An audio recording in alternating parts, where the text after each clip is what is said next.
Yo, what's up, everybody? It's your boy Kim and I here. Today, let's discuss um, the analytics side of blackjack. All right, for those of you guys who like blackjack, I professionalize in that game myself. I've seen the highs of blackjack and I've seen the lows of blackjack. And, I can pretty much say that if you become a gambler, you're basically screwed. Because every gambler is going to tell you they lose more money than they win. But there's a way, if you figured out, the bankroll management aspect of it and the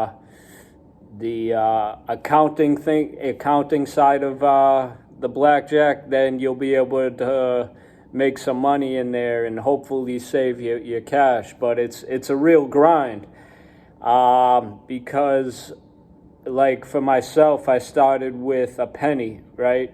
Very little money, and then you have to build this bankroll in order to start winning some cash.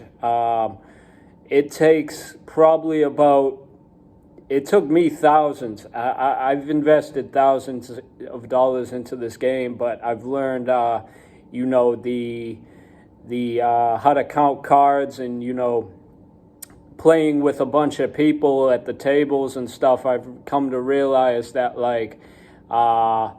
your game has to be perfect, and you have to know when to walk away, or else you can lose your whole entire bankroll that you've worked years building, right?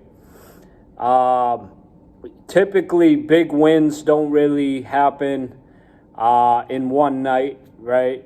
Sometimes you see people who walk out of the casino, they have stories where they left the casino with like 30 million, which is crazy. But the only reason they were able to get to that point is because they had this huge bankroll to invest.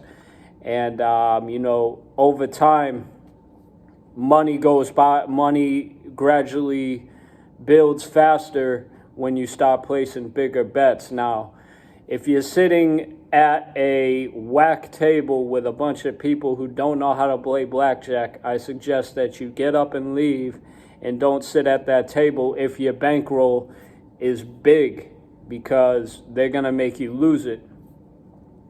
And it's if you lose it sitting at that table, it's going to be all your fault because you should have known better. That's one of the rules that you have to understand, is that you have to find a good game that you can capitalize on. Never sit at the blackjack tables that are paying you for 2-to-1s if you win a blackjack, or friggin',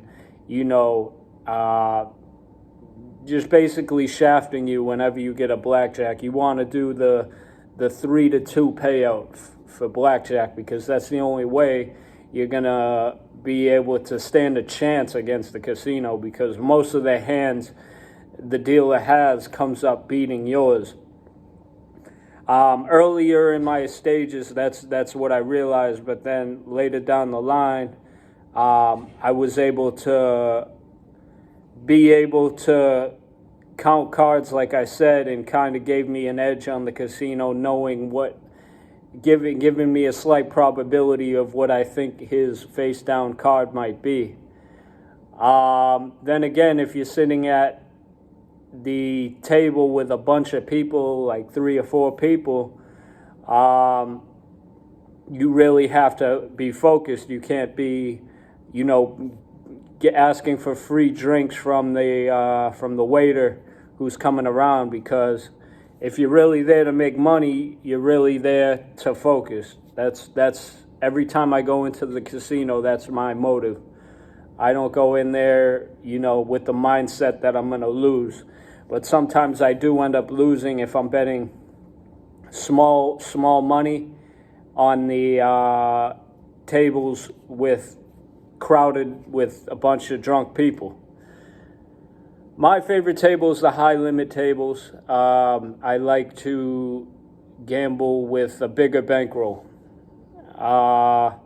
Some people might find that risky. To me, I like it because I'm alone, and when I'm alone, I can control the cards and kind of make my own rules. If you're sitting there and you have, for instance, 2 threes, and then the dealer has a king, everybody's gonna be, looking at you like, what's your next move? And then for me, if I know the counts, like in my head, negative friggin' 6 or whatever, and I think I'm getting a 7, dealer showing a king, I'm gonna end up splitting those, because now I get the 7, then I get the king. But at these tables, everybody's gonna get pissed off at me because they have some superstition in their head that I'm messing up the whole shoe, when in reality is I'm counting cards. So everything's in my favor.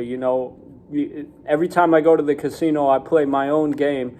Fuck everybody else's game, right? Because I know exactly what cards I'm gonna get.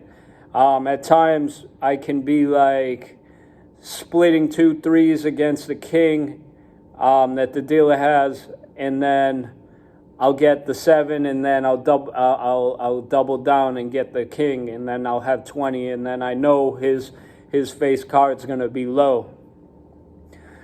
Yeah, so you just have to know when to walk away, what tables to play at, and how